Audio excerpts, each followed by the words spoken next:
Season 8-നായി കളമൊരുങ്ങുന്നു. Bigg Boss season 8-നായി കളമൊരുങ്ങുന്നു. ആങ്കറായി മോഹൻലാൽ തന്നെ വരും. അപ്പോൾ നമ്മൾ ചർച്ച ചെയ്യേണ്ട ഏഴ് മത്സരങ്ങൾ കഴിഞ്ഞു. 7 വിജയികളെ അല്ല 6 വിജയികളെ നമുക്ക് കിട്ടി. ഒരു സീസൺ, രണ്ടാം സീസൺ കോവിഡ് മൂലം മാറ്റിവെച്ചു.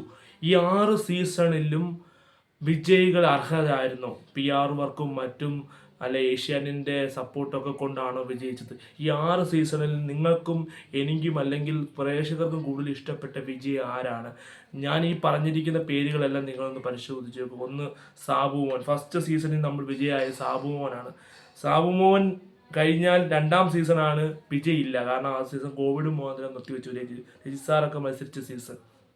മൂന്നാം സീസൺ മണികണ്ഠനാണ്. നാലാം സീസൺ ദിൽഷ പ്രസന്നൻ. അഞ്ചാം സീസൺ അഖിൽ മാരാർ.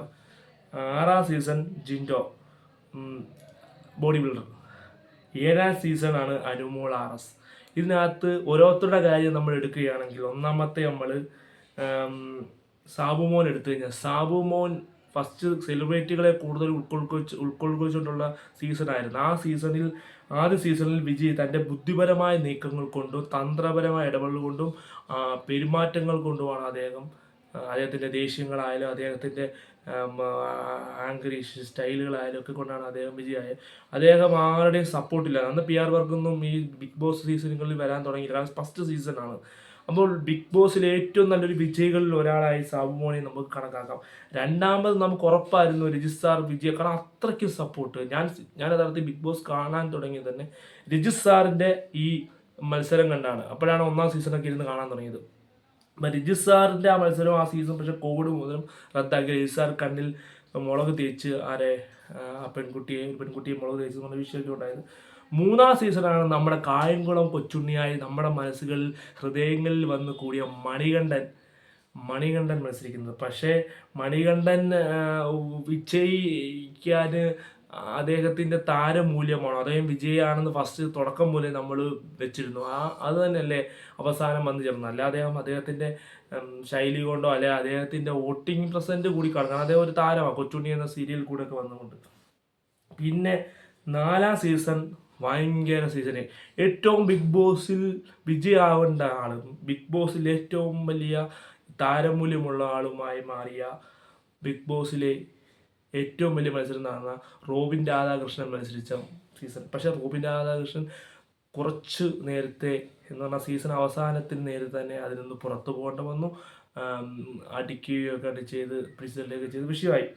നമ്മുടെ റിയാസിലെ ദിൽഷ പ്രസൻ്റാണ് ആ സീസൺ ജയിച്ചത്. ദിൽഷ പ്രസന്റും ജയിക്കാൻ കാരണം ആ റോബിനെ കൊണ്ട് മാറിയതും ആ റോബിൻ്റെ വോട്ടെല്ലാം ദിൽഷയിലേക്ക് മാറുകയാണ് ചെയ്തത്. പിന്നെ അഞ്ചാം സീസണിൽ അഖിൽ മാരാറാണ് മത്സരിച്ചത്. അഖിൽ മാരാർ ബിഗ് ബോസിംഗ് സീസണിൽ ആപ്റ്റായ ഒരു കണ്ടന്റ് തന്നെയായിരുന്നു. അദ്ദേഹം കഷ്ടപ്പെട്ട് മത്സരിച്ചാണ് വിജയമായത്. പക്ഷേ എങ്കിൽ അദ്ദേഹത്തിൻ്റെ ആ സീസണിൽ കൂടെയുള്ളവരെല്ലാം ബിഗ് സീറോ ആയിരുന്നു ഞാൻ പറയും. കാരണം ഈ ദിൽഷ പ്രസന്നം ജയിച്ച ആ സീസണിൽ പോലെ ശക്തമായ എതിരാളികളുള്ളൊരു സീസൺ അല്ലായിരുന്നു. അതുപോലെ ഒന്നാം സീസണെ പോലൊരു സീസണും അല്ലായിരുന്നു. അപ്പോൾ അതിൽ പക്ഷേ അഖിൽ മാരാറും ഈ പറയുന്ന ദിൽഷ പ്രസന്റും മണികണ്ഠനല്ല സാബുമോനൊക്കെ ഉള്ള സീസൺ ആയിരുന്നെങ്കിൽ ഒരിക്കലും നിങ്ങൾക്ക് തോന്നുന്നുണ്ടോ അഖിൽ മാരാർ അവിടെ ജയിക്കുമെന്ന്? എനിക്ക് തോന്നുന്നില്ല അഖിൽ മാരാർ അവിടെ ജയിക്കുമെന്ന്. നിങ്ങൾ കമൻറ്റ് ചെയ്യണം. പിന്നെ അവസാനമായി ജയിച്ച ജിൻഡോ ആറാം സീസണിൽ. ജിൻഡോ കുറേ ഇമോഷണലും കരച്ചിലുകളും കാണിച്ച് പ്രായമായുള്ളവരുടെയും സ്ത്രീകളുടെയും കുറേ വോട്ട് മേടിക്കുകയും അങ്ങനെയൊക്കെയാണ് അദ്ദേഹം ജയിച്ചത്. അദ്ദേഹത്തിൻ്റെ വിജയം ഞാനിതൊരു അർഹമായ വിജയമാണ് കാണുന്നത്. അത് ഒരു ബിഗ് ബോസ് കണ്ടന്റായിട്ട് ഞാൻ കാണുന്നില്ല. പക്ഷെ ദിൽഷ പ്രസന്നനും അഖിൽ മാരാറും റോബിൻ രാധാകൃഷ്ണൻ ജയിച്ചില്ലെങ്കിൽ ഇവരൊക്കെ ഒരു ബിഗ് ബോസിൻ്റെ കറക്റ്റ് ഒരു മെറ്റീരിയലായിരുന്നു. സാബുമോനാണെന്നെങ്കിൽ 100%. പിന്നെ വന്നൊരാളാണ് അവസാനം ജയിച്ച അനുമോള്. യാതൊരു വിവരവുമില്ല. നിങ്ങൾ തന്നെ കണ്ടു നോക്കുക. അതിനകത്ത് ക്വസ്റ്റ്യൻ ചോദിക്കുമ്പോൾ തന്നെ ഈ അടിസ്ഥാന കാര്യങ്ങൾ പോലും മോലൊന്നും ചോദിച്ച് ക്വസ്റ്റ്യൻ പറയാൻ അറിയാത്ത ആ കുറേ സപ്പോർട്ട്, കുറേ സീരിയൽ കാണുന്ന കുറേ അല്ലെങ്കിൽ കോമഡീസ് കാണുന്ന കുറേ ചേട്ടന്മാരും ചേച്ചിമാരും കൂടെ കുറേ വോട്ട് കൊടുത്തുകൊണ്ട് മാത്രം ജയിച്ച ബിഗ് ബോസിൻ്റെ ചരിത്രത്തിലെ ഏറ്റവും വലിയ ഞാൻ പറയട്ടെ, ഏറ്റവും കൊള്ളാത്ത ബിഗ് ബോസ് ഈ അനുമോൾ മത്സരം ഞാൻ കണ്ടിട്ടേ ഇല്ല. ബിഗ് ബോസ് കുറച്ചേ കണ്ടുള്ളൂ. അടുത്ത ബിഗ് ബോസ് വരാൻ പോകുന്ന ബിഗ് ബോസിന് എന്തുവായാലും ഞാൻ കാണും, അതിന് അഭിപ്രായം പറയും. ഇപ്പം ഇത്രയും 6 വിജയികളിൽ എനിക്ക് ഏറ്റവും ഇഷ്ടപ്പെട്ട വിജയ് സാബുമോനാണ്.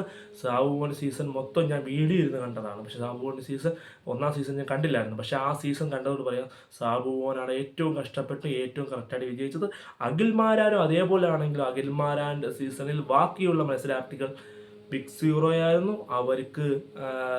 അവർ അദ്ദേഹത്തിൻ്റെ ഒരു എതിരാളികളല്ലായിരുന്നു. പക്ഷേ സാബുമോൻ വലിയ വലിയ എതിരാളികളെ തോൽപ്പിച്ചുകൊണ്ടാണ് വിജയമായത്. അപ്പോൾ എൻ്റെ ഓപ്ഷനിൽ ഫസ്റ്റ് വരുന്നത് സാബുമോനാണ്. നിങ്ങളുടെ കമൻറ്റ് നിങ്ങൾ രേഖപ്പെടുത്തു, സബ്സ്ക്രൈബ് ചെയ്യണം.